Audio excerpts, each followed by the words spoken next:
Vamos lá, quarto painel, risco cibernético, logística, oportunidades, riscos e desafios para seguro transporte de carga. Nossa moderadora, ela é formada em Direito e com pós-graduação em Direito Civil. Ela tem 20 anos de experiência na área de finance lines de grandes seguradoras do mercado nacional. Atualmente é superintendente de riscos financeiros, garantia e linhas financeiras da Tóquio Marine Seguradora, onde ela atua desde 2015. Vamos receber com muito carinho Caroline Ayub. Você pode falar já. Carol.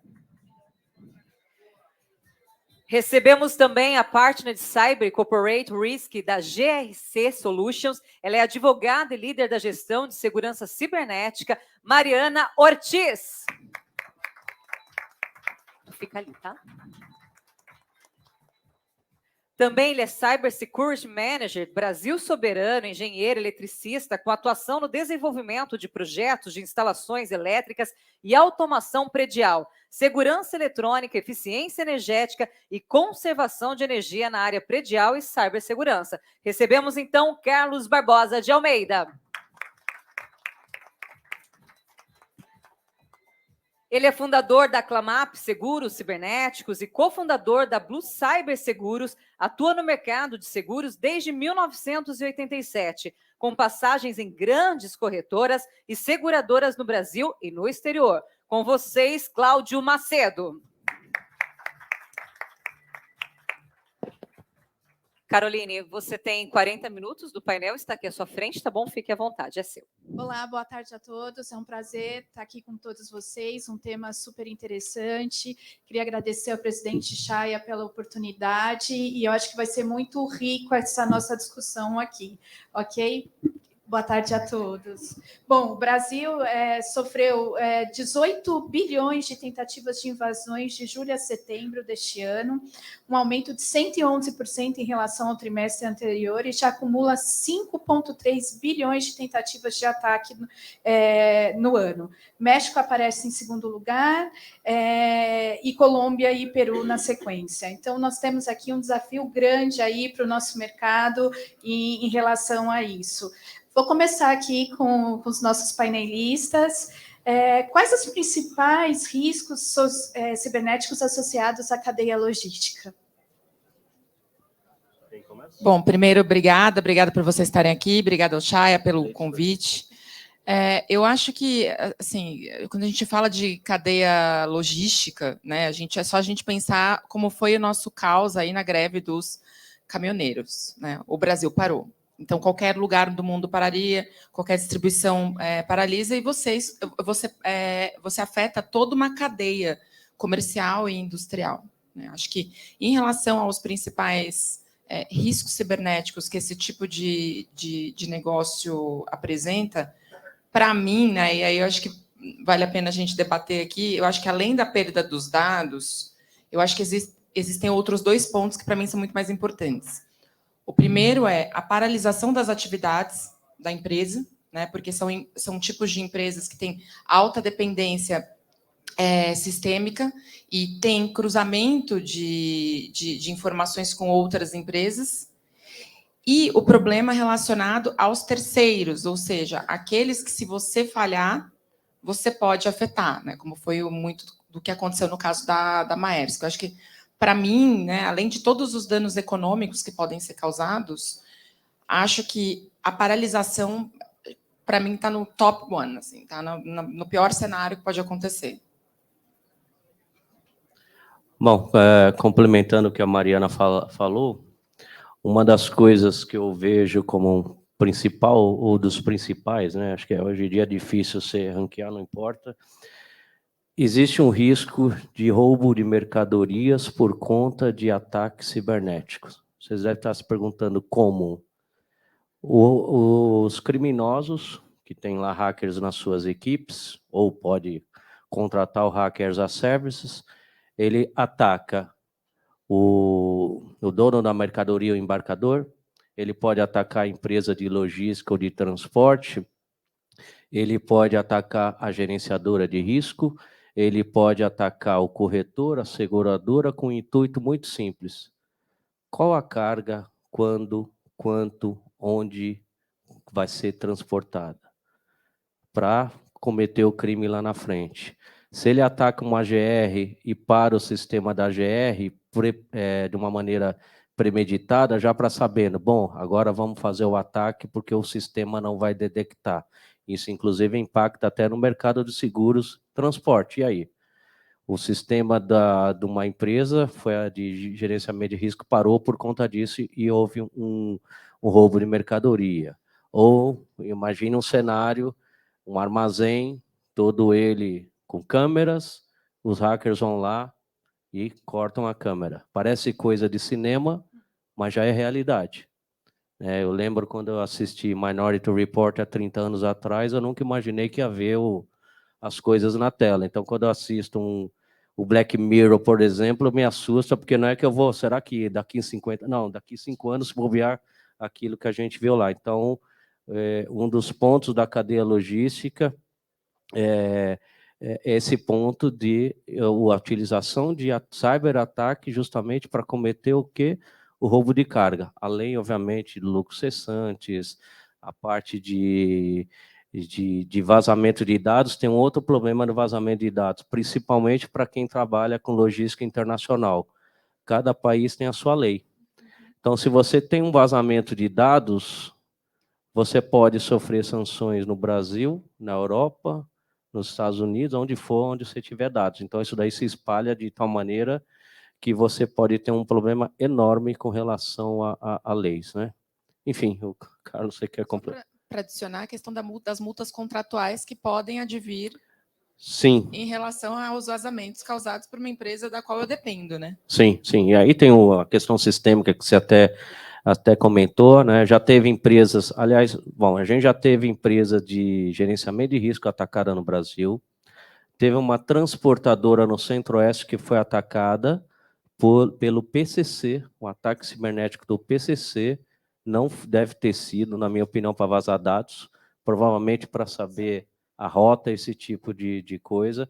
Já teve empresa de logística aqui no Brasil que foi atacada, ficou 4, 5 dias sem sistema, essa não foi a público, então eu nem sei o nome da empresa, mas eu sei do perito forense comentou comigo, e aí você tem um efeito sistêmico.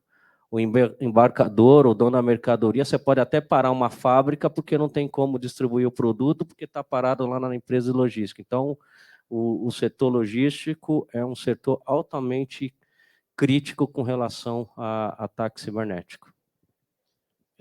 Primeiro, obrigado pelo convite, né, para participar aqui desse painel. Eu acho que o setor logístico é hoje no Brasil infraestrutura crítica, né? Porque nós precisamos chegar com alimentos, combustível, medicamentos. Então, é hoje uma área de infraestrutura crítica. Como tal, tem que ser considerada. O risco cibernético nessa área abrange vários pontos, vários vetores de ataque, né? E eu gostaria só de observar que hoje não é se vai ter um ataque, é quando, né? Ou quando já aconteceu, né? Recentemente aconteceu no caso do Porto de Paranaguá, que houve um roubo de credenciais e o caminhoneiro foi lá, buscou o produto, buscou um container, saiu com um container, depois veio o motorista para buscar a carga. Quer dizer, alguém acessou o sistema daquela transportadora, né, obteve as credenciais, inclusive as informações biométricas foram substituídas pela outra pessoa que foi buscar. Então, veja o nível de complexidade e refinamento com que os ataques são feitos hoje, né? De fato, em verdade, a maior parte dos casos, as empresas já foram invadidas. Elas só não sabem disso, né? Então, eu até gostaria de citar aqui como referência, né, Spinoza, que é um dos maiores especialistas em cibersegurança no mundo. Ele apresentou assim 5 leis da cibersegurança que são muito interessantes para a gente considerar aqui, né? Primeiro, ele considera que qualquer sistema é vulnerável. A gente só não conhece a vulnerabilidade ainda. Amanhã pode surgir um zero day, um sistema novo de rastreamento de cargas ou de um sistema de gestão de frotas, né? O segundo ponto importante é que, se existe uma vulnerabilidade, e nós já falamos na primeira lei que ela existe, só não foi descoberta, uma vez descoberta, certamente ela será explorada, sem dúvida alguma. Em algum momento, alguém vai explorar. A vulnerabilidade feita para isso, né? Terceiro é o fator humano. As pessoas confiam quando não deveriam. 90% dos ataques é em cima do ser humano, né?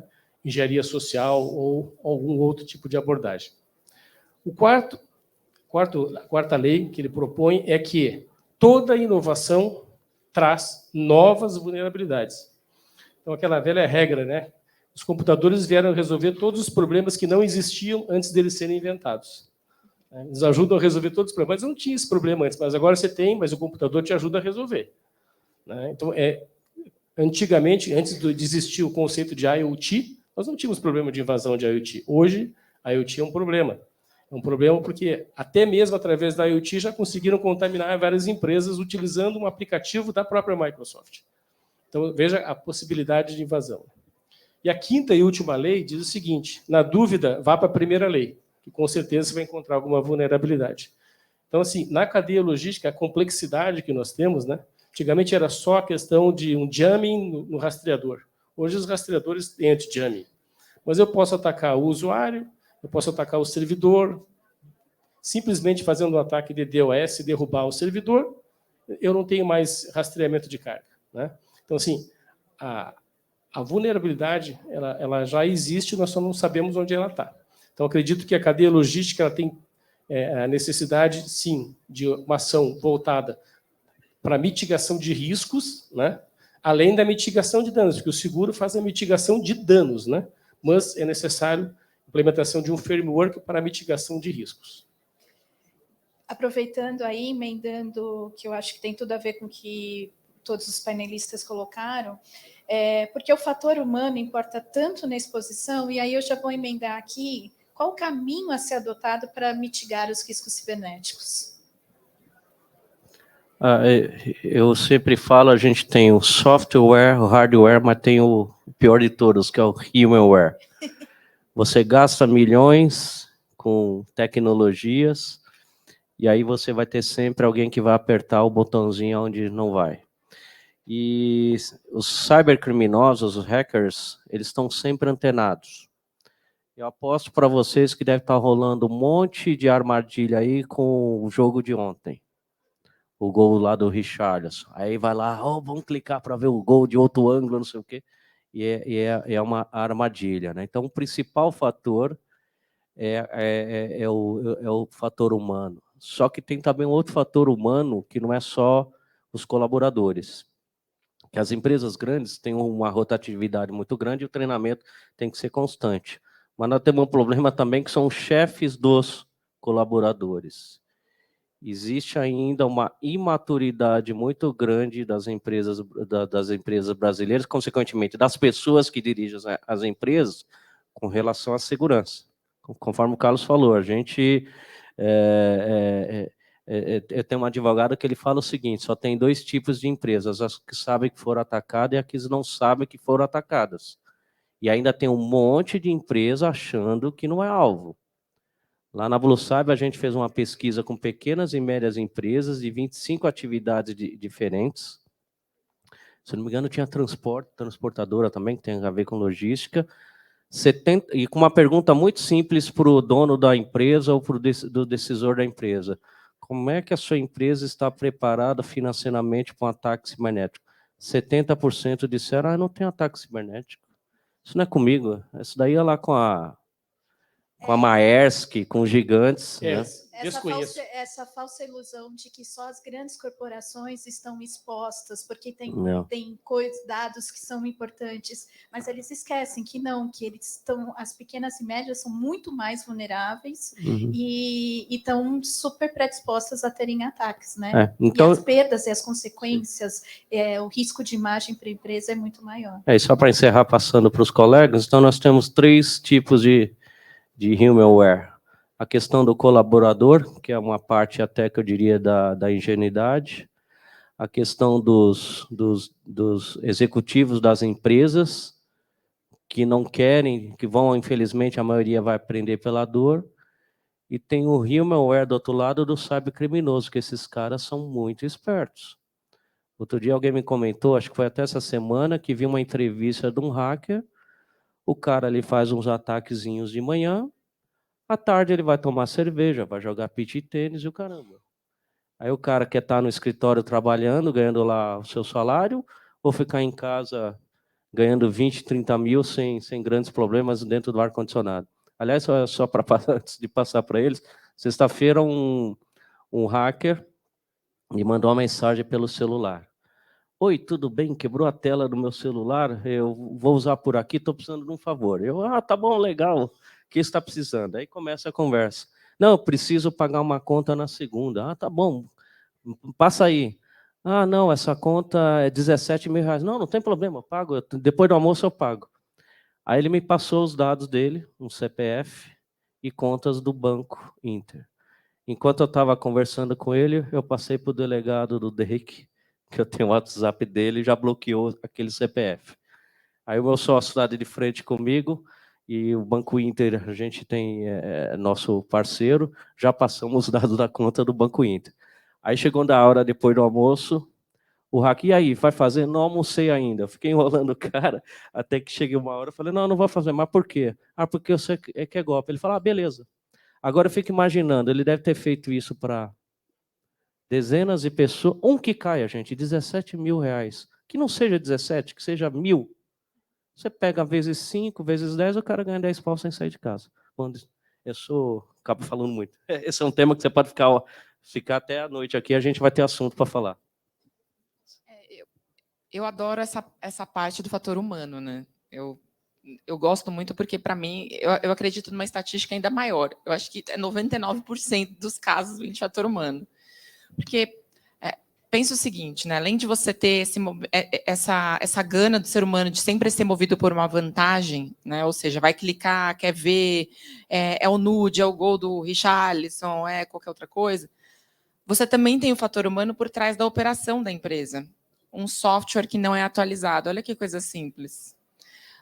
Aliás, o caso do Walmart foi isso, né? O caso do Walmart, eles estavam recebendo... Do Walmart, não, desculpa, da Target, que é um supermercado, uma rede de supermercados americana, foi isso. Eles estavam recebendo notificações de que havia uma extração de informações, né, e que eles deveriam apurar isso e fazer, inclusive, uma atualização nos sistemas deles, eles ignoraram, e aí foi aquela tragédia que a gente já conhece.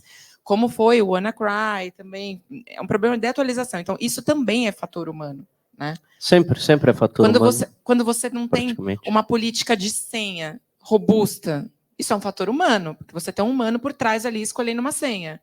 Mas antes desse humano escolhendo a senha, você tem alguém da governança da empresa que deve estabelecer a política para troca de senha ou para elaboração de senhas complexas, né?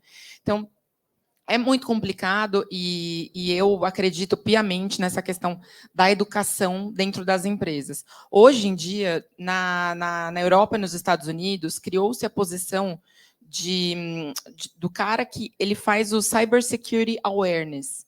É um cara dentro da empresa que ele é o braço direito dos DPOs, dos CISOs, e ele fica na empresa só avaliando se as pessoas têm conhecimento sobre riscos cibernéticos. Ele aplica testes, ele fica fazendo cursinhos, etc. Aí você fala, pô, que saco, eu vou viver para fazer treinamento? Bom, mas a chance que você tem de ser cyberatacado ainda é muito maior do que a da sua empresa pegar fogo. Por que você faz o treinamento de incêndio 2, 3 vezes por ano e você não faz treinamento de awareness com seus funcionários, né? Para mim, não me parece razoável. E a razão pela qual isso acontece é que a quantificação do dano cibernético ela ainda é muito indireta, né? Não é, por exemplo, o prédio, se esse prédio aqui pegar fogo, a gente tem uma estimativa do quanto ele custaria. Mas uma empresa, quando ela é atacada, o cara fala, mas o que eu vou perder dado? Quanto custa dado? Né? Então, além dos dados, né, você tem questão de forensics, né, pessoas que você tem que contratar de última hora, pagando 30% a mais por conta da urgência, você tem advogado, etc. Então, existem estudos desses institutos especializados em riscos cibernéticos que dizem que cada dado perdido custa, em média, de 100 a 150 dólares. Pensa nisso. Né? Então, por que essa pauta não está inserida no gerenciamento de risco das empresas? É a pergunta que eu me faço todos os dias. Por que eu gerencio o risco de incêndio, de alagamento, da própria logística, do transporte? Mas eu não estou gerenciando isso dentro da minha pauta de gerenciamento de riscos, né? É uma coisa para a gente pensar aqui. Eu lembrei de um ponto, só antes de eu te passar, Carlos, senão eu vou acabar me esquecendo. No setor logístico, a gente normalmente tem uma prática comum de gerenciamento de risco, que é, a gente brinca, puxar a capivara do motorista, né? Para ver se ele está com o nome sujo, com dívida, que eventualmente ele possa entregar a carga. O que os hackers estão fazendo? Não olha mais no motorista, esquece o motorista. Ele busca alguém, algum funcionário, ele vê o histórico de dívida daquela pessoa, oferece $10.000, isso eu vi de um hacker do bem, não era no mal, então ele está lá vendo como espião, $10.000 para o funcionário dar credencial, enfim, clicar onde não deve.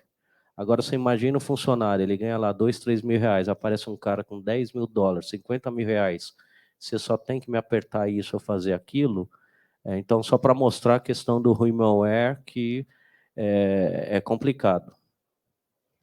Acho que a abordagem que a Mariana fez é muito interessante, essa questão da consciência situacional, né? Então, assim, para que as empresas possam chegar nesse nível de consciência situacional, é necessário adotar um framework, né? Então, talvez o mais conhecido no mundo todo seja o framework do NIST, né?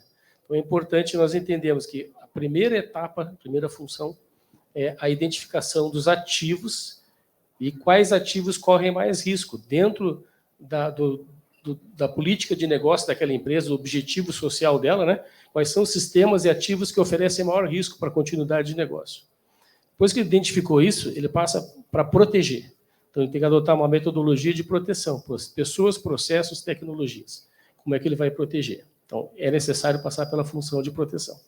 A próxima etapa é estabelecer um sistema de detecção de vazão, detecção de intrusão, né? Monitoramento contínuo dos processos e dos ativos, né?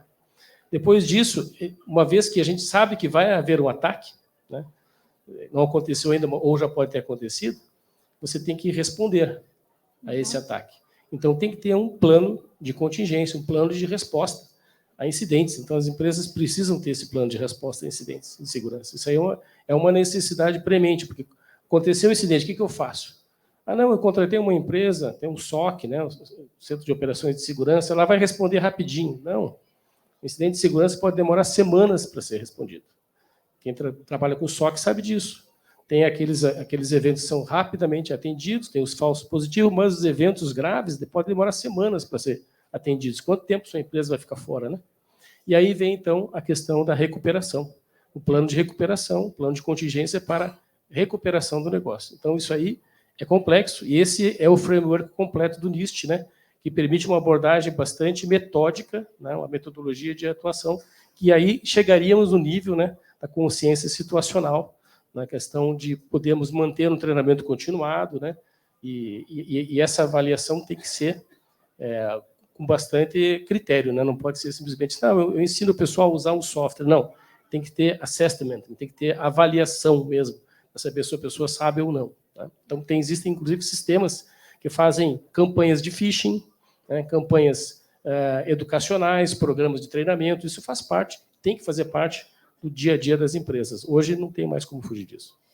Aproveitando aqui, eu queria trazer que eu acho que é um desafio que a gente tem para o mercado segurador, por que a aceitação do seguro é tão difícil, né? Eu acho que a gente tem um desafio grande de como que a gente vai prover esse serviço. A gente consegue entregar todas essas coberturas que o Carlos colocou, uma resposta a incidente, uma indenização, um lucro cessante, mas por que ainda muitas empresas não conseguem nem acessar o seguro? Eu preciso, como ex-seguradora, né? E agora consultora, eu preciso falar disso. A resposta é muito simples. As empresas não têm o básico. É chocante. Elas não têm o básico, né? E o que é o básico, né? O básico é minimamente um treinamento, um assessment, é saber a sua situação. Quando você entra, né? E acho que o Cláudio deve passar isso muito mais que eu passava na seguradora, mas quando você entra, né, num cliente e fala assim, tudo bem, se você sofrer um ataque hoje em que paralise as suas operações, em quanto tempo você volta? 80% das empresas não sabem responder isso. Isso é um problema, peraí, se você tiver o seu depósito que virou pó por conta de um incêndio, você sabe quanto tempo você demora para alocar suas atividades para outro lugar. Por que você não sabe quanto tempo que você vai conseguir recuperar, né? Exatamente. E quais são os dados? Muitas vezes não sabe nem a complexidade dos seus dados e as informações que estão ali agregadas, né? Exatamente. O cara não sabe quantos dados ele tem no sistema dele. Ele não sabe se o sistema dele de governança é bom, né? E aí, o que vai acontecendo dentro das empresas? E a gente sente, e aí eu comecei a sentir isso muito como consultora. Existe uma carga desproporcional sobre os funcionários de segurança da informação. O coitado do moço do TI é que toma culpa de tudo, e isso não pode acontecer, né? Depois a gente conversa sobre isso. Mas não pode acontecer, gente, porque a responsabilidade ela deve vir de cima. Ela deve vir dos diretores, dos presidentes, né? Isso deve ser cascateado para baixo. O problema é que a galera que está lá em cima fala: isso não é prioridade, então eu não vou. É custo. É custo, tudo é custo. Aí o coitado do rapaz do TI, na hora que a empresa sofre um incidente que paralisa, a culpa é toda dele e querem que o rapaz faça mágica, né? Em relação à não aceitação, então, além desse fator de as empresas não têm o mínimo, e não têm mesmo, tá? Existe um outro ponto. As empresas têm a falsa ilusão de que o seguro é a bala de prata contra o ataque cibernético, e não é, tá? A proteção cibernética ou a proteção contra vazamento de dados, porque, sim, considerem que vazamento de dados não é só alguém que entra no seu sistema, mas também um funcionário que pega a carteira, o portfólio de clientes ou a lista de empregados e leva embora. Isso é um roubo de dados também, tá, gente? Ninguém se atenta a esse fator, que num desligamento, numa demissão, esse é o principal peça de um problema. Exatamente. Que ele tem informações riquíssimas. Exatamente. Ainda mais você vai para um concorrente, né? Então você leva tudo. Então, as pessoas acham que existe essa bala de prata, ela não existe. A segurança da informação ela é composta por vários fatores. Primeiro, uma adesão a esses frameworks, né, esse método de segurança, né, que deve ser feito. Então, a governança das empresas deve ser mais robusta e mais forte. Isso não é. Quando você entra nas empresas e você vê um questionário de risco cibernético, fica muito claro. Segundo, é necessário um treinamento, é necessário que as pessoas tenham conscientização promovida pela empresa. Existe a parte do sistema de segurança, que também é importante. O seguro, ele vem ali no topo, mas ele não é menos importante. Ele faz parte de todo um complexo de proteção. E quando as seguradoras se dão conta de que a empresa ela não tem o mínimo e que ela quer transferir para a seguradora toda a responsabilidade, ela chuta. Hoje, de cada 10, você me corrige se eu estiver errada, de cada 10 empresas que buscam seguro cibernético, pelo menos 9 são rejeitadas. E são rejeitadas porque não tem o mínimo. O mínimo, exatamente. Isso é um alerta muito importante. É tão importante que, por conta disso, as companhias na Europa, as empresas na Europa começaram a falar assim, poxa, mas espera aí, seguradora tenta entrar aqui toda hora, querem me vender tudo o tempo todo, e eles estão declinando um seguro caro desse, algo está acontecendo. Isso começou a causar muito incômodo na pandemia.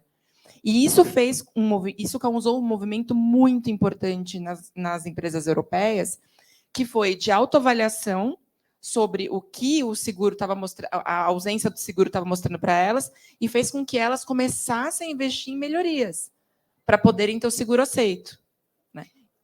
É engraçado que desperta o interesse, né? A própria LGPD, ela não tem obrigação da contratação de seguro, mas ela despertou interesse. E aí houve uma procura muito grande, mas as empresas elas não têm o mínimo necessário para contratação.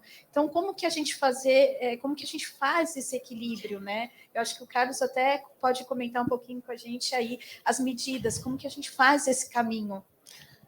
Já existe uma norma brasileira, né? A série de normas 27.000, né? Que é da segurança da informação. Tem uma família inteira de normas para isso. A 27.001 é para exatamente dar conformidade com as técnicas mínimas de proteção de dados, né?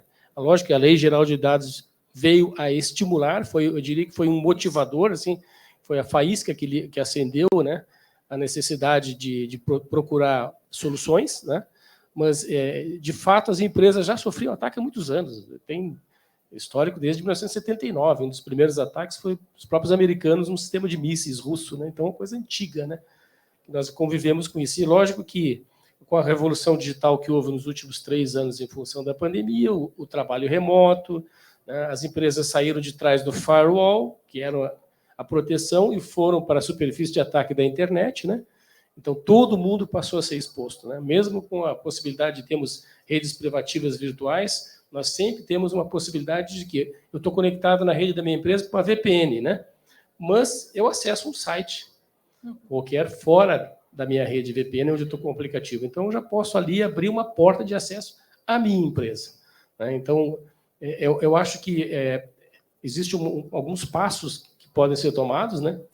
Primeiro, eu acho que e tem que ser top-down, como a Mariana falou, né? De cima para baixo, que todos participam da segurança, assim como nós falamos da segurança do trabalho, né? Todos participam da segurança, todos contribuem para a segurança do trabalho. Quando um incidente de segurança do trabalho acontece, todos se sentem responsáveis. Mesma coisa, incidente de segurança da informação. Tem que ser top-down. Então, definir escopo, e aí vem um compromisso da alta direção da empresa com o escopo, né? E com as prioridades, porque isso tem que ser aderente até aonde a empresa vai aceitar o risco. Isso faz parte da questão do seguro, né? Que tipo de risco eu aceito? Não, esse risco aqui eu vou conviver. Por exemplo, eu vou conviver com o risco de alguém levar uma planilha com clientes meus. Eu faço o funcionário assinar o NDA, né? Lógico que ele está se comprometendo a não levar, mas ele pode levar. Você não tem como... Pode até posteriormente processar ele, mas você não evitou que ele levasse. Então, o risco que você aceitou. Ou você vai colocar um sistema de Data Loss Prevention, que vai monitorar o comportamento do usuário em tempo real. Tudo que ele fizer na máquina vai ser monitorado. Já existe sistema para isso. Eu consigo monitorar se ele faz um print screen, se ele acessa um Google Drive, joga um arquivo lá para cima, se ele imprime na impressora que arquivo que ele imprimiu. Então, dependendo do nível de criticidade, do objetivo social da empresa, do nível de dado, se eu atendo, o que eu atendo? O meu cliente por exemplo, uma fábrica de componentes para submarino nuclear. É um nível de criticidade. Outro nível menor, não, a minha empresa tem um nível menor de criticidade, eu posso aceitar esse risco aqui. Então, vai depender disso, né? Segundo, uma vez que você conhece o escopo, definiu as suas prioridades, é necessário você identificar, pelo menos, quais são os principais ativos, né, que vão estar sujeitos a esses ataques. Nós já falamos lá no início da identificação. Definir um perfil, que é necessário definir o perfil do que a tua empresa vai atender em termos de normativa, em termos de regulamentação. A minha empresa atender o SOX, a Sorbine, ao ISO 27000, ao SOC 2, né? LGPD, então as normativas são importantes. Fazer uma análise, uma avaliação de risco, daí o trabalho que o Marcos faz bastante, né? Então essa avaliação de risco é importante. Define um perfil objetivo e trabalha em cima dos gaps, através de um plano de ação. Então, não tem muito mistério, o caminho é esse, né? Tem que definir qual é o teu perfil atual, onde você quer chegar, avaliação de risco, qual o plano de ação para fechar esses gaps, onde você pode ter as suas vulnerabilidades. E trabalhar sempre baseado no histórico que nós temos, que já existe muito material, muita consulta, né, baseado no perfil da tua empresa, que tipo de ataque você pode sofrer, que tipo de vetor de ataque você pode sofrer. Quiser complementar, mas fica à vontade. Eu até lembrei da música, eu tenho tanto para te falar, mas acho que não vai dar tempo. Não. Eu vou lembrar de alguns pontos aqui, que é o seguinte. Fazer algumas perguntas para vocês. Se você comprar um carro blindado, você vai deixar de fazer seguro? Não. O risco existe. Você pode ter diminuído o risco do assalto, mas ele existe. Você está em boa forma, vai na academia, fez os seus exames, está tudo ótimo. Vou cancelar meu seguro-saúde, estou bem de saúde? Não preciso. Não, né? O problema que a gente está enfrentando no risco cibernético é que as pessoas, quando eu falo pessoas, estou falando das físicas e das jurídicas comandadas pelas pessoas físicas, é que eles não perceberam que o risco cibernético está no dia a dia de todo mundo. Não importa se é uma criança, um idoso, não importa se é o camelô da esquina que está usando já a maquininha lá da moderninha da vida e tem ataque, e é a Petrobras. Eu lembro que em 2018, que eu fundei a minha corretora no início de 2017, eu comecei a fazer palestra, eu dizia nas palestras que eu fazia, é o risco da padaria Petrobras, todo mundo dava risada. Vai perguntar para o seu Joaquim da padaria. Inclusive, já soube de 2 casos de padarias que foram atacadas. A Petrobras, então, está buscando seguro, né? Porque perceberam, outras petroleiras do mundo já sofreram. Então, a gente cai aonde? Humanware, o comportamento humano, principalmente dos executivos das empresas que precisam acordar. Eu nem gosto da expressão seguro cibernético, porque o seguro cibernético ele cobre um pedacinho que tem a ver com vazamento de dados, com lucros cessantes, mas o risco cibernético é um troço gigante e tem um monte de exclusão nas apólices de cyber, que deveriam estar cobertas nos outros ramos, só que os outros ramos não excluem. Aí você vai perguntar lá para o cara de Procter, por que você não cobre risco cibernético? Não, porque tem uma carteira específica para isso. Aí você pergunta para o cara de cyber, por que você não cobre danos materiais decorrentes da casa? Não, porque tem um seguro de dano material. E aí fica essa área cinzenta. Então, gente, o buraco é muito... E tem uma expressão que eu gosto muito que no mundo de tecnologia, que é o tal do Zero Trust, confiança zero. Desconfia de tudo. Tudo que você... Por mais que você fala, poxa, é a Mariana, será que é?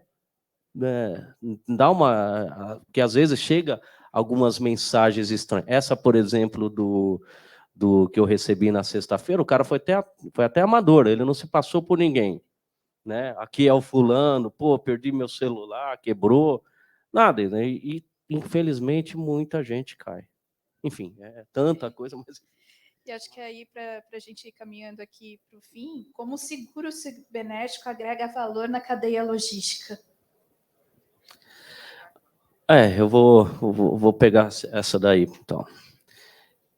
Uma das coisas principais, eu diria talvez até a principal, o pessoal fica preocupado, indenização de LGPD, calma, gente. Multa de LGPD, que é de 2% do faturamento, não é que vazou, multou. Não é que nem multa de trânsito. Aliás, eu recebi uma hoje. Pode vir a ser multado, vão entrar com ação. Aí o pessoal fica preocupado com a LGPD e deve, mas o cara está perdendo 5% do faturamento aonde? No lucro cessantes. E uma das indenizações do seguro é lucro cessantes.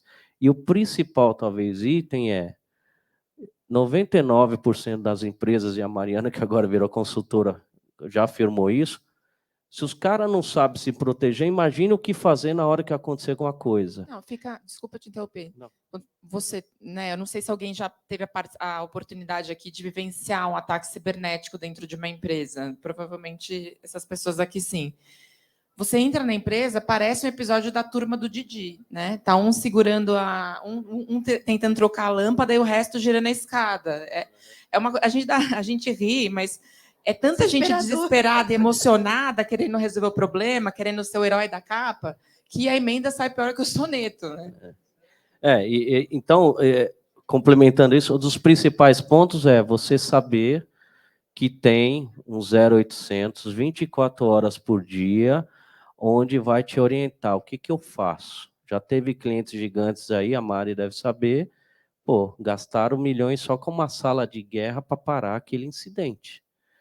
Então, eu diria para vocês, o principal fator, na minha opinião, do seguro cibernético, seja para o pequenininho, mas principalmente com o grandão, que já que a despesa é muito maior, é você ter alguém para socorrer, porque senão você vai bater lá na porta lá do cara lá dos peritos forenses, é 30%, 50% mais alto.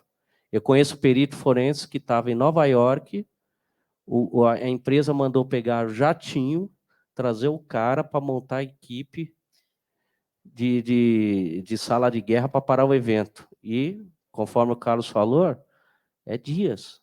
Não é, desliga da tomada, põe de novo. Não, gente. Vira o caso da Rene, 3 dias, 2, 3 dias, milhões perdidos. Então, eu diria que um dos principais fatores, além da questão do lucro cessante, que já foi bem ressaltado pela Mariana, é também a resposta de uma equipe incidente, da né? equipe de incidente. E não é só isso. Você tem um perito forense, houve vazamento de dados, a seguradora tem advogados especializados em LGPD que vão orientar o escritório de advocacia ou os advogados da empresa e como fazer. Putz, teve lucros cessantes. E agora? Perito contábil. O gerenciamento de crise como um todo, né? Bem lembrado, para a empresa grande tem a questão de de imagem da empresa, você ter verba para contratar uma empresa de relações públicas especializada em gestão de crise para ajudar que a empresa se comunique ao mercado para evitar que a imagem da empresa fique mais deteriorada ainda do que a notícia. Eu até lembrei de um caso na Inglaterra de uma empresa de telefonia, acho que chama TalkTalk, se eu não me engano, que ocorreu o seguinte, isso tem alguns anos atrás, houve um vazamento de dados, a presidente da empresa, não foi nada, foi algum amador que atacou aqui a gente. 2, 3 dias depois, descobriram que foram, aliás, ela falou que foram ataque sofisticado, cometido por, sei lá, algum ultrassoma, aí foram descobrir, foi um ou dois garotos de Liverpool, não sei se era de Liverpool, mas do interior da Inglaterra, que atacaram uma empresa de... E aí, o que aconteceu? A moça perdeu o emprego, por quê? Não soube lidar com essa situação. Enfim. É isso.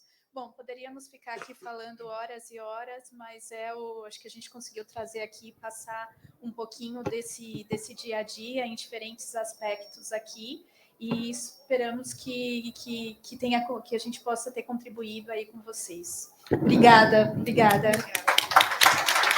Gente, muito obrigada a vocês. Por favor, ao meio, para a gente fazer as fotos. Super esclarecedora a temática.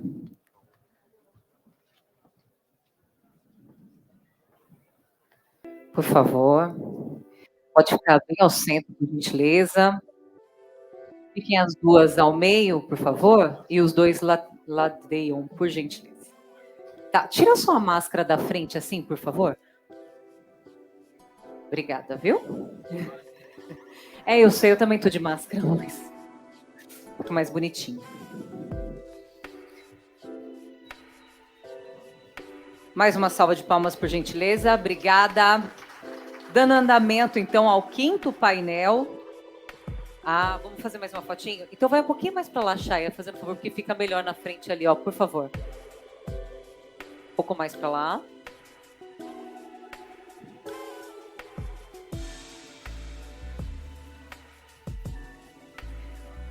O 5º painel, sustentabilidade na cadeia logística. O moderador, eu vou chamar novamente o presidente do CIS, que está aqui conosco, que é Alfredo Chaya, uma salva de palmas novamente. Obrigada. E convido também a advogada com 20 anos de experiência no mercado segurador e resseguradora, 14 anos em posição executiva de liderança em segurado, sólido conhecimento técnico em grandes riscos, ramos elementares, produtos financeiros, vida em grupo, programas globais e sinistros, experiência em gestão de controles internos, riscos empresariais e gestão de crise. Com vocês, Ida Patrícia de Sá. Ela é Risk Manager Global da Natura & Co. Seja bem-vinda, já pode sentar, por favor, tá? Convido também ela que é graduada pela Escola Superior de Agricultura Luiz de Queiroz, carreira desenvolvida na área de projetos para sustentabilidade, promovendo transformações para processos e operações sustentáveis, experiência em projetos de gerenciamento de resíduos, com forte atuação na condução de pesquisas de viabilidade para o desenvolvimento de operações, rastreamento de resíduos, descarte, planejamento de logística e desenvolvimento de novos produtos a partir dos resíduos industriais. Com vocês, a gerente de sustentabilidade de novos negócios da JBS, Maria Paula Bibar. Seja bem-vinda. Ela é bióloga com foco em avaliação e gestão de riscos socioambientais, com 25 anos de experiência voltada para a avaliação de impactos ambientais e sociais. e passivos, nos setores público e privado e para transações de serviços. Seus resultados estão ligados a decisões estratégicas relacionadas à expansão ou reorganização de negócios por meio de processos de M&A. Opções de investimento, programas de desinvestimento em gestão de ativos problemáticos sob uma perspectiva socioambiental. Ela é diretora de sustentabilidade da Hidrovias do Brasil. Com vocês, Fabiana Gomes. Chaya, nós vamos colocar o cronômetro na tela, em torno de 40 minutos, tá? A sua condução brilhante aí com 3 mulheres ao palco, a gente fica muito feliz. Bela composição. Você não sabe como eu estou feliz. Gente, isso é muito bom, muito legal ter essa parte. Sejam bem-vindos. Mas já comentei com vocês e queria compartilhar como nós estamos genuinamente satisfeitos de poder ter a presença das executivas, né, nos painéis e em altíssimo nível. Enfim, obrigado a vocês por ajudarem a gente a fazer isso. Acho que a cada painel, a cada temática que está posta em discussão, veio claro a complexidade da cadeia logística, né? Quanto que isso vem ganhando cada vez maior tamanho e complexidade. Se a gente fala do cyber, né, as superfícies de ataque cada vez maiores, né? Se a gente está falando de WMS, TMS, IoT, inúmeras camadas que representam vulnerabilidade, a maior exposição. E, de outro lado, também cabem, a gente volta aqui, cai para o nosso painel, para o nosso tema, para ver quanto que isto também, do ponto de vista de sustentabilidade, está sendo absolutamente relevante quando a gente fala de cadeia logística de carga. Quanto que isso vem ganhando a sofisticação dos modelos e as oportunidades,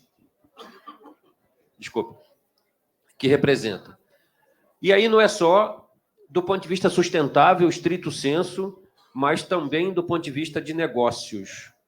Se a gente está falando que a cadeia global, toda essa reorganização da cadeia global de produção e consumo, e o Brasil com uma maravilhosa janela de oportunidade, esse rearranjo de sistemas produtivos vindo para cá, as questões relativas à nossa capacidade de soluções sustentáveis, de mais de um modo, e as nossas pretensões de entrar em OCDE, em grandes mercados.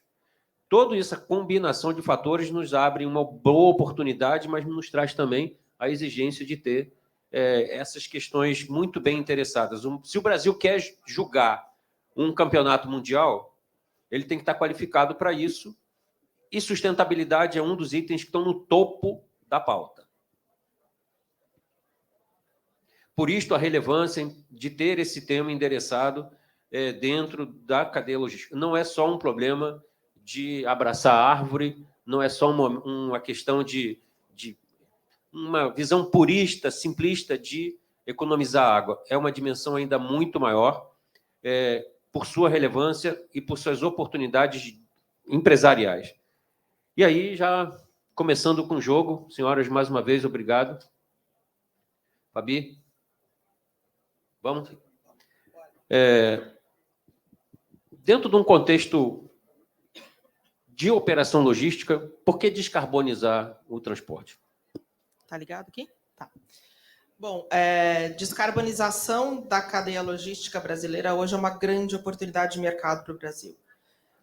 Quando a gente olha para as demandas de fora, para os mercados que consomem os produtos que são exportados pelo Brasil e que vão começar a taxar produtos que são altos em carbono, o Brasil ele tem uma oportunidade singular de oferecer descarbonização e, portanto, de oferecer custos mais competitivos, de oferecer cobrar preço premium na logística pela possibilidade de descarbonização.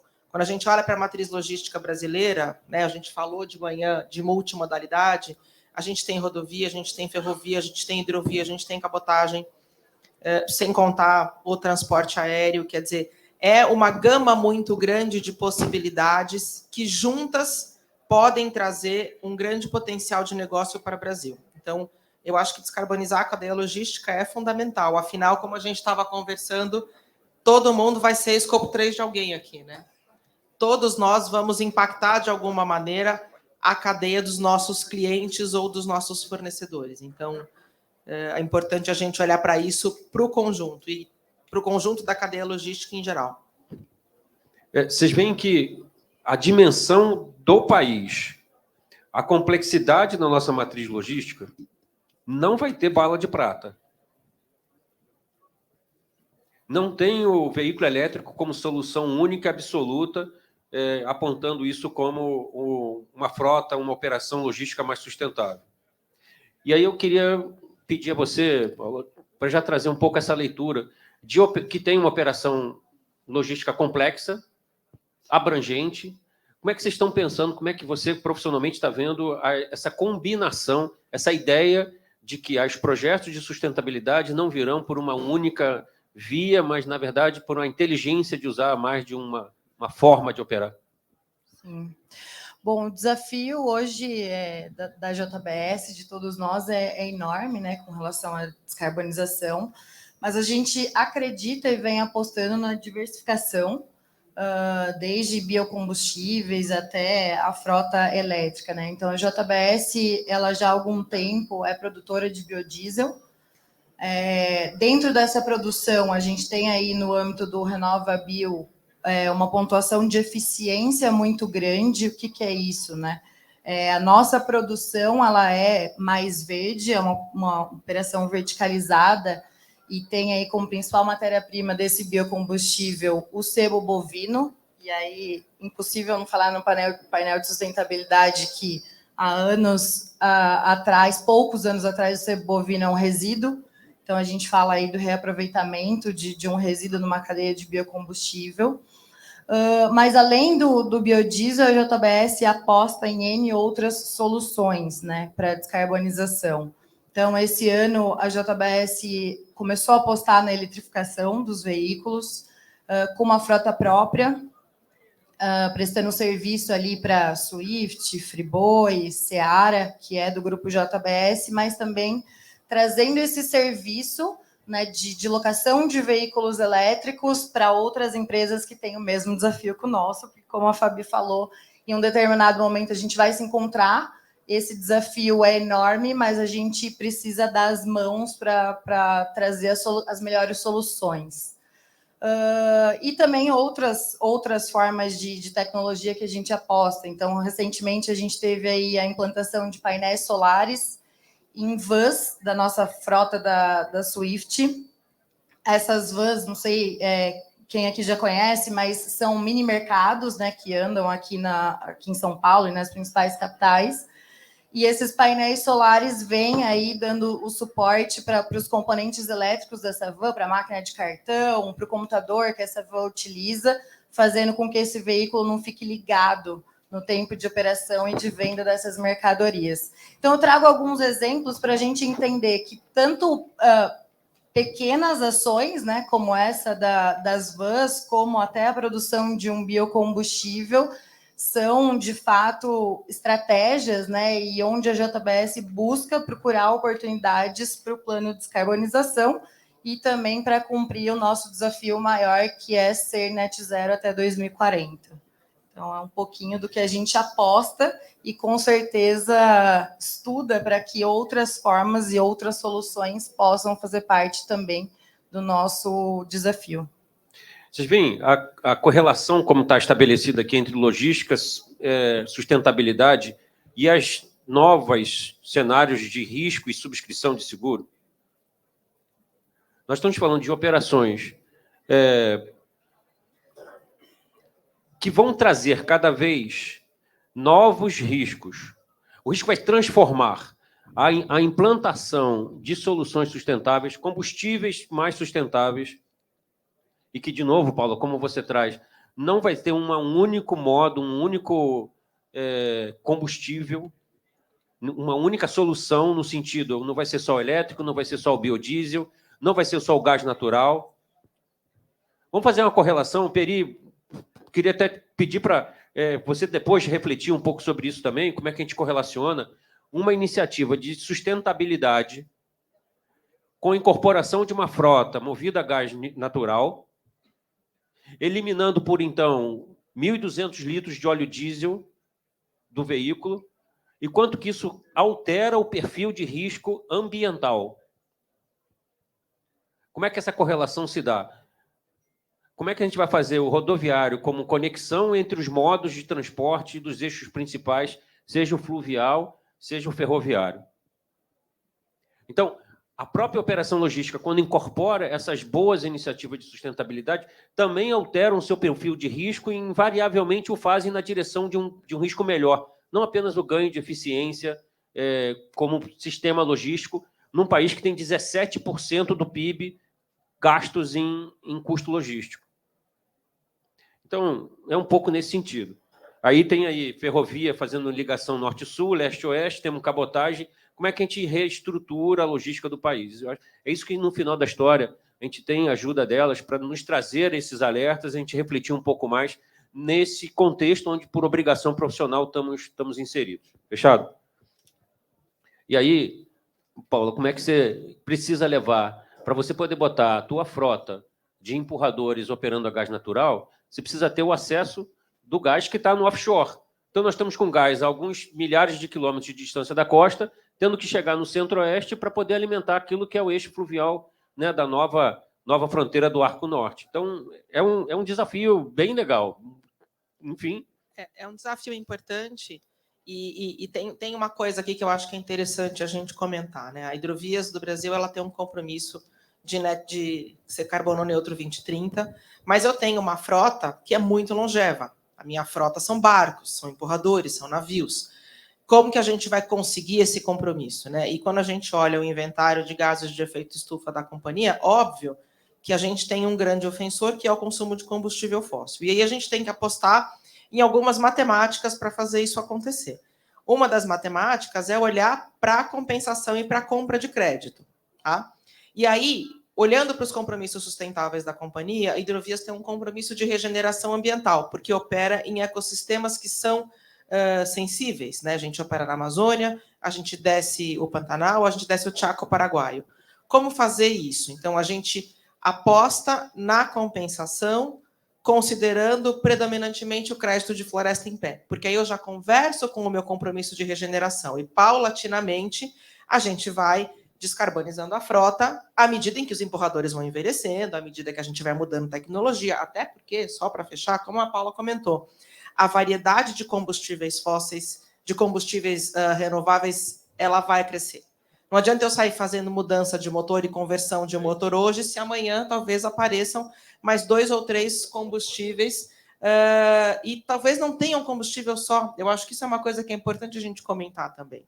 Talvez eu não use um combustível só, né? Hoje nós temos empurradores elétricos, por exemplo, fazendo manobra no porto, que é aquele empurrador que fica montando o meu comboio. Ele faz uma operação curtinha e ele opera numa área que é muito densa, perto do porto da Companhia Docas do Pará. Já tem muito barco ali, já tem muito ruído, já tem muita vibração, já tem muita emissão. Então, a gente vai montando meio que um quebra-cabeça para entender para cada empresa, né, o que vale para Hidrovias é diferente do que vale para a Natura, é diferente do que vale para a JBS. Para cada empresa, qual é esse mix que faz sentido? E você, na tua fala, você traz a lógica do tem um aspecto de sustentabilidade e tem um aspecto de gestão de risco climático, porque você ainda tem as questões de maré, de vazão de rio para poder dar calado e capacidade de operação. A Hidrovias do Brasil, ela transporta grãos, a gente navega, né? Eu tenho operação portuária. Então, não só para mim, mas para a JBS, que tem criação de gado e que tem pasto, enfim, para a Natura, que depende de ativos da biodiversidade para muitos dos seus produtos, entender o risco climático é fundamental. E aí eu posso me meter no mercado de seguros, não sou do mercado de seguros, mas vivo isso, como o mercado de seguros olha para as empresas, trazendo um pouco até a questão da portaria que a SUSEP vem trazendo, como que o mercado de seguros olha para as empresas do ponto de vista de risco climático, né? Como as empresas estão olhando um olhar de médio e longo prazo para as mudanças climáticas e o que este cenário vai trazer para suas operações. E, de novo, a receita não é uma só, não é diferente para mim, é diferente para a Natura, é diferente para a JBS, para quem tem ativo portuário. Para a cadeia logística, essa é uma conversa muito importante. E é uma conversa que tem que começar a ser feita agora. Obrigado, Paulo. Eu peço licença para destacar mais um aspecto que ela trouxe.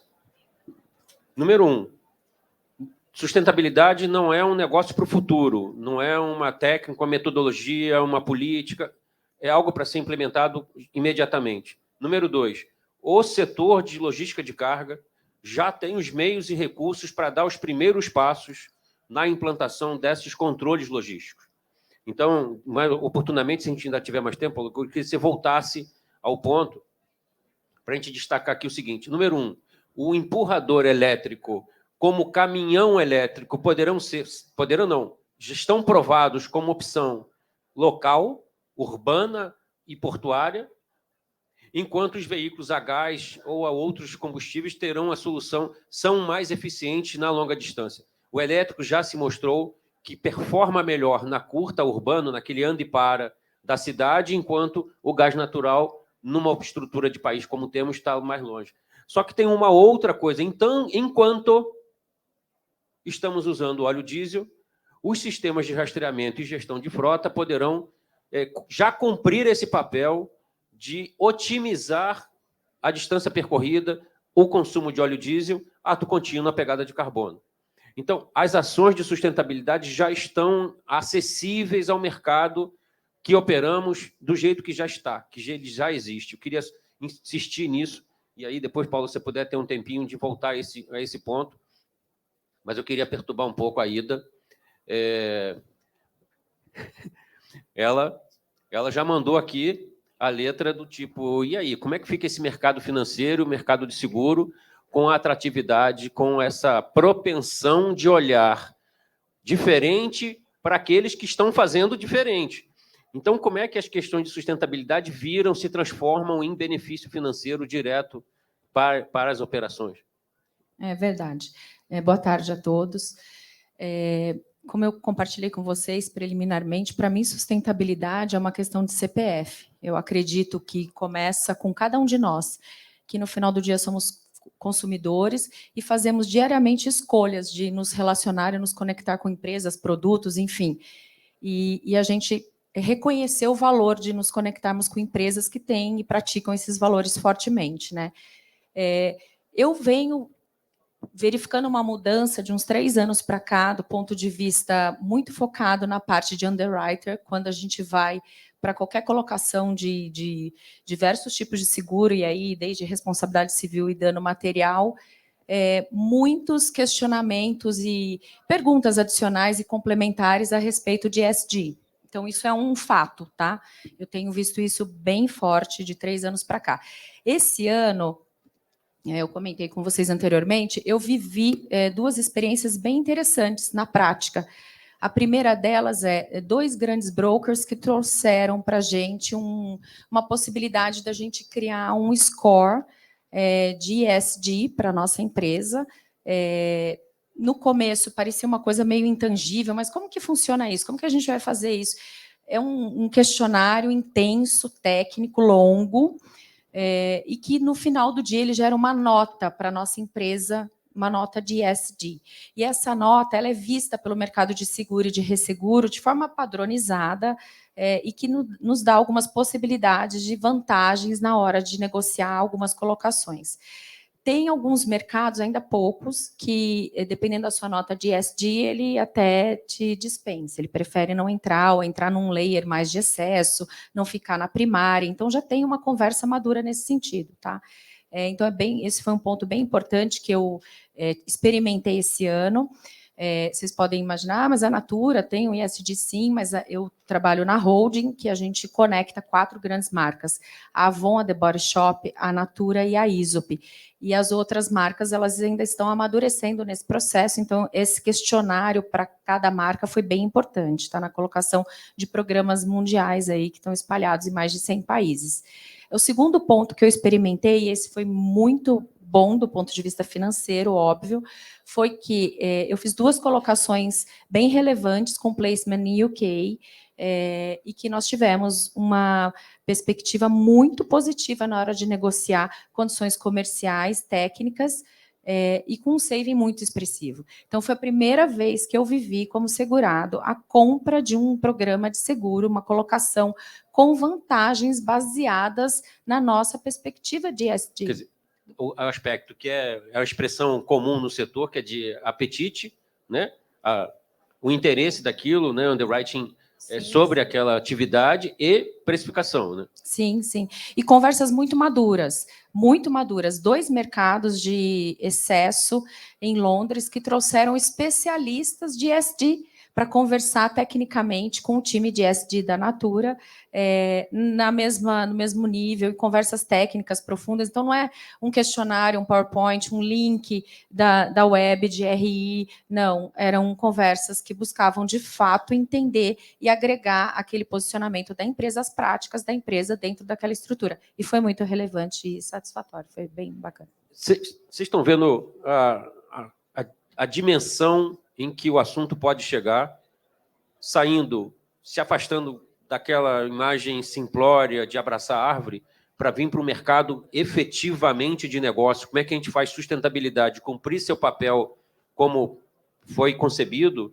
né, a bem-estar de todos nós, mas, ao mesmo tempo, isso virá, sim, tangibilizar no nível do negócio. Ao mesmo tempo que no passado, e aí estou vendo aqui alguns... Sérgio está aqui na minha mira de tiro, por isso eu vou tomar a liberdade de mencionar, quanto que o mercado de property para risco de armazém está cada vez mais criterioso, cada vez mais restritivo, que é o teu ponto, quando você fala, não, aquela operação que é restrita, que tem uma aceitação muito restrita, passou a estar com um apetite interessante, e mais do que apetite, virou precificação, desdobrou para o final da história. Então, aquela operação de armazém virou um critério, qual o nível de segurança que você tem de incêndio, de invasão. Tivemos vários clientes nesse sentido. O cara queria uma avaliação, fazia uma lista curta dos endereços que tinha interesse e depois, dado a avaliação final de risco, ele escolhia onde ele ia. O que a IDA está trazendo é exatamente essa lógica.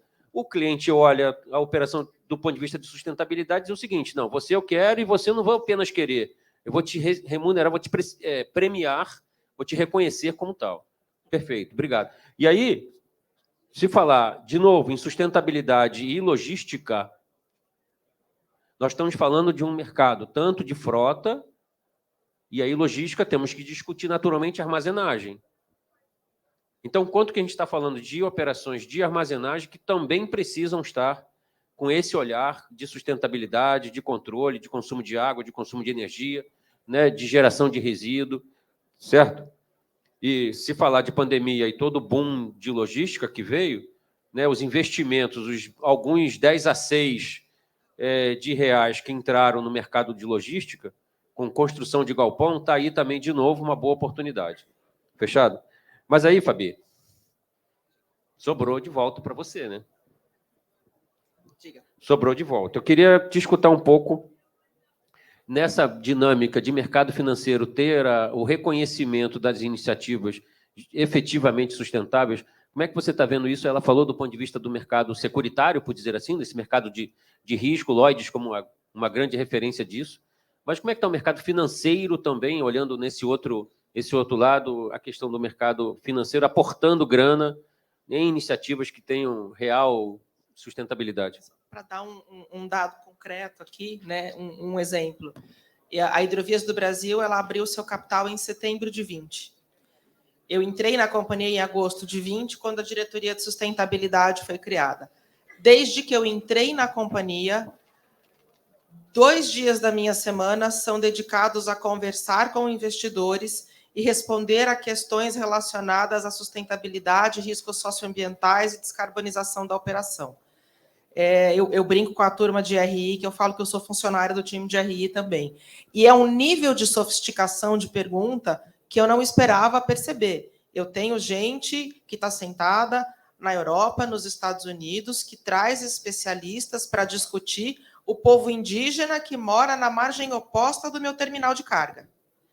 É nesse nível de profundidade, é neste nível de detalhe que as questões estão sendo feitas. E, por óbvio, Na mesma medida em que vem o questionamento e vem a cobrança, vem também a parceria de longo prazo, a hora que esse investidor se sente tranquilo ao entender que, sim, a companhia olha para as externalidades, para as suas externalidades, entende os seus riscos, entende o que é material para a sua operação e endereça isso de maneira consistente. O que a gente costuma falar lá na Hidrovias e que, de fato, atrai esse investidor de longo prazo é que a gente constrói a jornada com transparência e aos olhos do público, né? Eu acho que é importante contar aqui, a Hidrovias do Brasil é uma empresa de 12 anos. É uma empresa muito jovem, que está começando a sua caminhada na sustentabilidade, né? E aí, nos comparando com Natura, nos comparando com JBS, que são empresas que têm anos de mercado, o que eu quero mostrar? Esse olhar do mercado financeiro,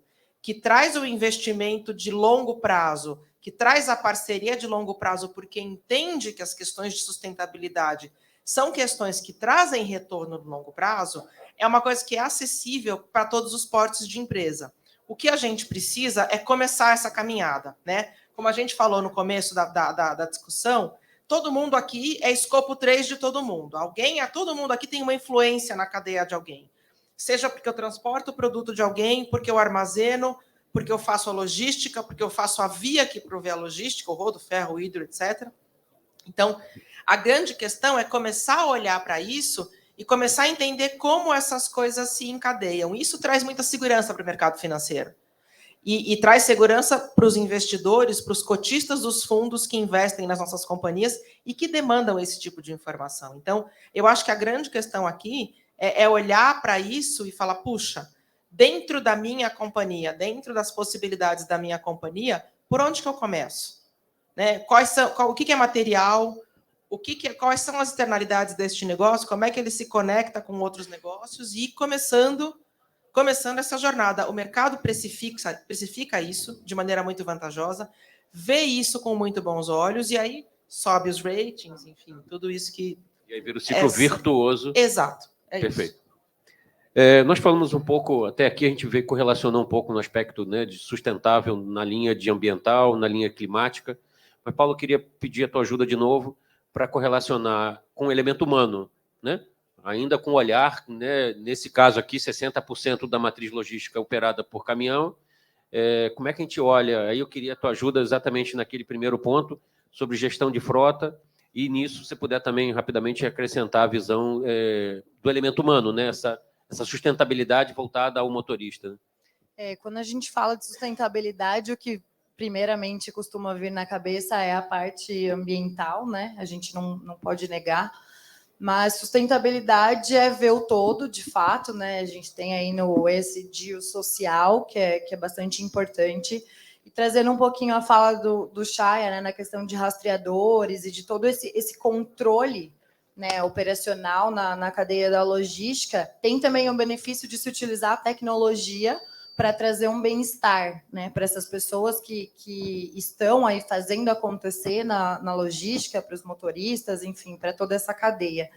Então, essa tecnologia ela vem através de um rastreador entender como está o motorista, né? No caso da JBS, a gente tem uma extensão territorial enorme no Brasil e a gente coloca aí os nossos motoristas para fazer o transporte do gado em terras que são de difícil acesso, de comunicação, e essa tecnologia vem para ajudar a gente a entender o quão bem aquele motorista está naquele momento, né? E consequentemente, o quão seguro ele está para fazer esse tipo de operação, esse tipo de transporte.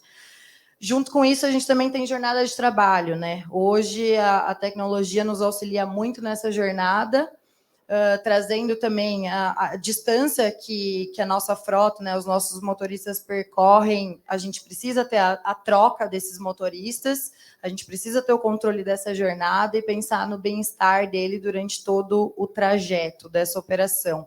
Então, eu acredito que, né, a tecnologia aí vem nos auxiliar muito no aspecto social também, não só quando a gente pensa numa rota mais eficiente, a gente traz a descarbonização como papel de fundo, mas a gente também tem um potencial muito grande de trazer um benefício positivo para essas pessoas que estão de fato, na operação. Então, sustentabilidade, né, a gente fala muito na JBS que não tem mais volta, é preciso caminhar, e nada mais é do que a conexão de tudo, né? Do social, do ambiental, da governança, da transparência, enfim, de todo um desafio aí que a gente tem, não só climático, mas de realmente colocar a sustentabilidade aí à frente de muitas decisões que a gente tem no nosso dia a dia em todos os negócios. Então, acho que é um benefício enorme aí a gente ter a tecnologia a nosso favor no sentido social também. Vamos destacar, eu vou pedir sua permissão para destacar 2 ou 3 aspectos que eu colocou. Está claro que a gestão logística, tão complexa e interdependente como demanda um olhar transversal. Não é olhar só naquela pilar da vertical de que é só o roubo de carga, de que é só o acidente rodoviário, de que é só o dano ambiental, de que é só a questão da otimização de pegada de carbono pelo adequado uso, o tipo de combustível e a quantidade, né, em função da gestão de frota. Vocês estão vendo que tem uma realidade aí posta? E aí eu estou me lembrando aqui, Paulo, quando você descreve, e vou tomar a liberdade de usar um exemplo meio simplório, mas há décadas atrás, porque eu acho que não tem volta. Por isso que me parece pacificada a ideia, o entendimento de que a sustentabilidade é um conceito que não retroage. A minha lógica nessa interpretação é a seguinte. Há anos atrás, o consumo de carvão era possível. Ele era possível? Não, era a única opção e era naturalmente tolerado, muito bem. Só que tinha uma outra coisa contemporânea àquilo que já está totalmente banida, tomara que seja totalmente muito em breve, mas está banida de maneira muito forte, que é o óleo de baleia. O consenso geral entre nós, ainda persiste a tolerância de matança de baleia para produzir óleo e carne? Não. O conceito geral de consumidor, de nós como consumidores, de que a sustentabilidade é um drive a ser considerado, sim, nas tomadas de decisão, de escolha de produto, de serviço, seja como pessoa física, seja como contratante, seja como PJ. Então, nesse sentido, Paulo, compartilho dessa lógica de que, de fato, é um caminho que não é fácil, né? A era de carvão não acabou por falta de carvão, a era de petróleo não vai acabar por falta de petróleo, mas que os caminhos estão sendo postos aí para e passo. Tá? Obrigado, foi excelente, gostei. E isto tem que virar no dia a dia. O CIST tem esse propósito, não é simplesmente fazer uma discussão de pesquisa pura, de teoria, mas de alguma coisa que relacione diretamente a nossa realidade. Semana que vem, quando já cair em algum negócio, em algum cliente, já começar a levar em consideração alguns aspectos. Somos, em certa forma, esses apóstolos a levar a discussão para o mercado final. É isso que eu gostaria de convidar a todos a refletir um pouco sobre isso. Vocês vieram, botaram tempo, estão investindo o esforço nisso, então que tenham o benefício também de levar e contribuir para a sofisticação do mercado, porque é isso que a gente vai viver. É isso que a gente tem que endereçar como oportunidade que temos, profissionais, felizmente, nas oportunidades que estamos, vamos levar isso adiante, vamos apresentar para cliente. Puxa, é só mais um ponto. Sim, por favor. Acho que não só não tem volta, como vamos nos conectar. Em algum momento, todos nós vamos nos conectar. A solução ela não é única e ela não é sozinha. Então, eu acho que o importante é que a gente tenha em mente que quanto antes a gente se conectar, melhor, mais rápido vai ser. E mais a gente vai atingir os objetivos. Então, acho que sustentabilidade é um pouco disso. É conexão, porque o desafio é grande e ninguém vai fazer sozinho. Não tem cliente médio, grande, pequeno, gigante, não importa. Cada um, segundo sua dimensão, suas possibilidades, pode começar a botar as primeiras camadas sobre o tema. E outra questão, nós estamos aspirando ao CDE, estamos aspirando ao MC, estamos colocando o Brasil como um player de global de mercado, tanto no mercado externo, como também estamos na fila, né, no radar, para ser aquele país, aquela região geográfica que tem sol, tem vento, tem a possibilidade de energia renovável para produzir o hidrogênio. Temos inúmeras janelas de oportunidade. Só que do lado de lá, tem uma coisinha chamada barreira não tarifária. Então, como é que nós aqui no Brasil atuamos de maneira mais efetiva para não ficar barrado no baile, porque estamos aqui ainda numa pegada de carbono mais intensa? Então, é um pouco de reflexão para a gente fazer. Ah, mas isso é no mercado europeu, eu não vendo para a Europa. Não, mas você vende para empresas que estão lá fora. É como vocês aqui estão. A Natura tem um pouco desse drive e a JBS destacou isso também. Então, não é só porque você não está lá que está isento a obrigações nesse sentido, né? Enfim. Ida, queria voltar contigo. Ela destacou sobre os investimentos, o mercado financeiro e os players de investimento chamando a sustentabilidade como um drive de tomada de decisão e aonde colocam dinheiro. Mas eu queria pegar um pouco dessa experiência que você teve no mercado de seguros de Londres para trazer de volta aqui para o Brasil e chamar a atenção de como é que a SUSEP, nesse sentido, né, da Circular 666, também está agindo um pouco como indutor de mercado quando fala especificamente da disciplina de sustentabilidade. Ele não coloca, se analisarmos um pouco a circular, Ida, ele não coloca só a seguradora da porta para dentro. Ele também começa a falar, e eu tomei algumas anotações pela extensão da circular, que está lá, ó, implementar, a supervisionada ali, esse segurador, então, implementar critérios e procedimentos para precificação e subscrição de risco que levem em conta, no mínimo, histórico e comprometimento do cliente relativo a risco de sustentabilidade e capacidade e disposição do cliente de mitigar os riscos associados. E aí, nesse sentido, Ida, que eu queria te escutar um pouco. Como é que você, em linhas gerais, como é que você está vendo esse caminhar, esse engatinhar, por dizer, né, essa emergência aí do mercado brasileiro de seguro na questão de sustentabilidade? Eu acho que foi o primeiro passo, né? A gente tem, historicamente, muitas circulares que vão amadurecendo ao longo da trajetória, conforme a gente vai praticando tudo que está ali, escrito, enfim. Primeiro e as meninas aqui que eu estou dividindo o painel, que são da cadeira de sustentabilidade, é muito satisfatório você enxergar que demos o primeiro passo. Então, a gente está aí, está claro. A questão do segurado ainda é um pouco tímida, né? Quando ela fala olhar o segurado, como o segurado é capaz de mitigar, enfim, e tratar isso. É que, para mim, dentro da estrutura da organização que eu estou, é bem mais leve seguir com essa agenda, que é uma agenda...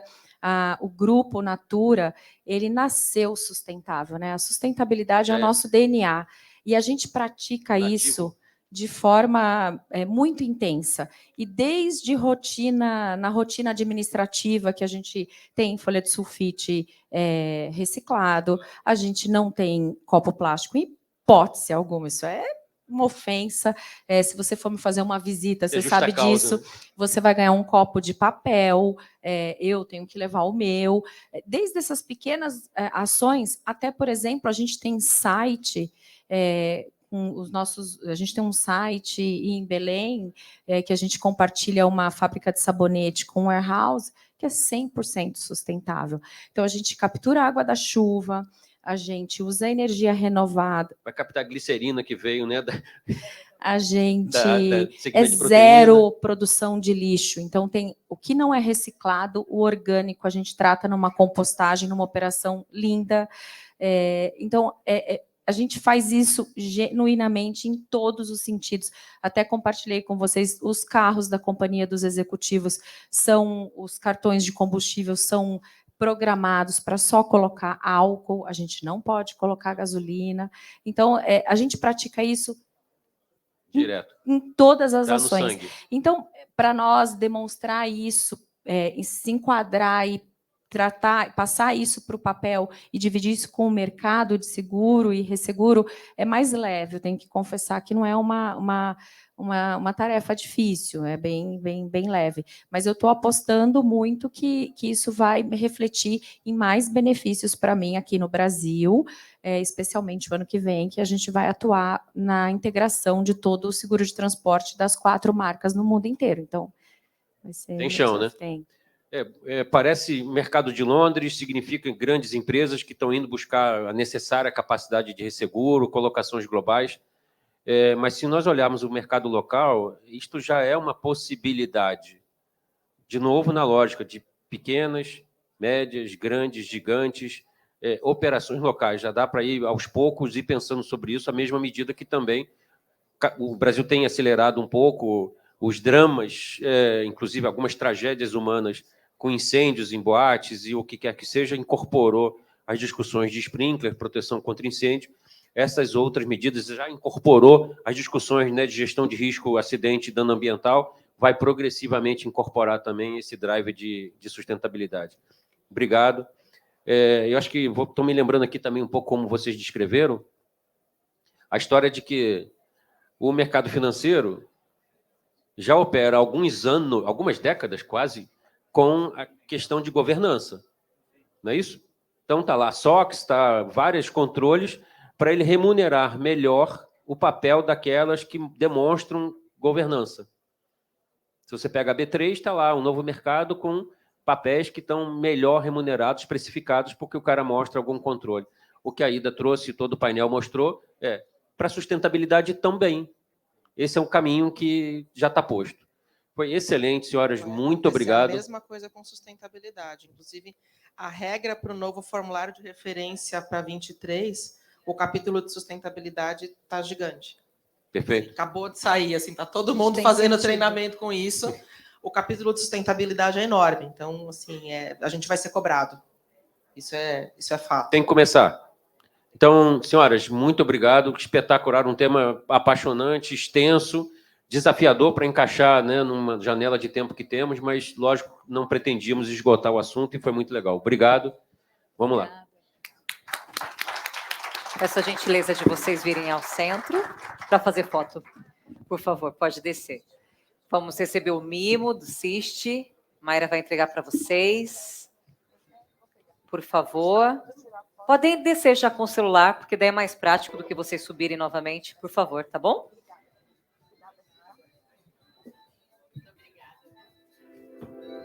Pessoal, vou fazer um combinado com vocês. A gente vai ter 15 minutinhos de café.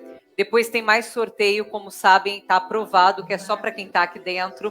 Tem uma palestra motivacional incrível, repleta de mágica aqui para vocês também. E algumas outras particularidades e palavras dos nossos diretores, tá bom? Aproveitem o cafezinho e voltem rapidinho, tá? 15h10 eu começo a chamar. Obrigada.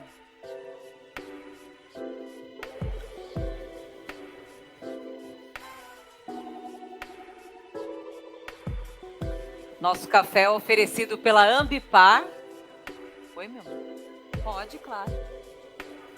Não entendi, desculpa.